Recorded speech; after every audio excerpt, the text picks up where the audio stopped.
So today's feature is going to be on the Vz.58 rifle, the Czechoslovakian assault rifle. Back in the early 1950s, the Soviet Union, once it had recovered somewhat from the Second World War, went out to all of their satellite states and said, look, it doesn't make any sense for us to have multiple weapons platforms using different loads of ammunition. We're going to standardize on the 7.62 by 39 millimeter round. Makes sense, logistically. It was also kind of a way to boost the Soviet arms industry, because a lot of the countries not having the resources themselves to field a whole new weapons platform based around this cartridge, they just basically said, okay, you know what, we'll accept the AK-47 or AKM platform, and we'll just use that. Great, no problems. Except for one country, and that's Czechoslovakia. The Czechoslovakians were always unique when it came to arms design. They prefer to go their own way. You would have a straight path that most countries would follow. They would diverge just a little bit and create their own unique system. So rather than go with the AK-47, Yuri Simak, who was the chief weapons designer for the Czechoslovakian army, came up with the Vz.58 rifle. Now this is a civilian version. The military version was a select fire weapon. It looks remarkably similar to the AK-47, but there are no parts interchangeable, so they weren't the same system, and they both fired the 7.62 by 39 millimeter round. The Czechs took a look at the AK-47. They said it's a good system, but we want to do things a little bit differently. So what they did was they created a new rifle, which again fired that round, but it had a couple of features that the AK-47 was missing. First, the barrel on the Vz.58 was a little bit longer.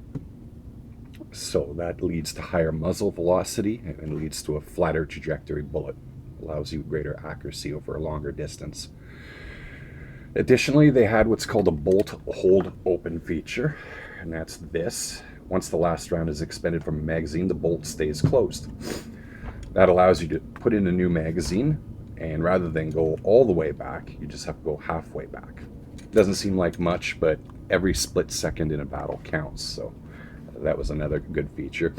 And it also was a little bit lighter than the AK-47. Not by much, but it was a little bit lighter. And you can ask any soldier who's had to carry a rifle at arms for an extended period of time, every ounce counts. So the Czech soldiers certainly appreciated that it was lighter. So this rifle rolled out in 1958, and basically was the standard rifle for the Czechoslovakian army all the way up until today. The Czechs use it, although they're in the process of replacing it with the CZ Burn, and the Slovaks are currently running it, and they're looking at it replacing it with the Burn as well, but sorry, the Bren. They're looking at replacing it with the Bren as well. Like I said, this is the civilian model. That's why it's all black and tactical. You can get them in the original furniture, what we call wood. It's called beaver barf, and that's basically because it looks like wood that's been chewed up by a beaver and then molded into pistol grip, foregrip, and all that stuff. You can order those online if you ever want to replace this furniture. And with a little bit of work, you can actually take AK-47 furniture and put it on a Vz.58. In terms of availability in Canada, they are very easy to obtain. They cost about $1,000. You can find them online at various retailers, and you can probably order them from any reputable gun dealer.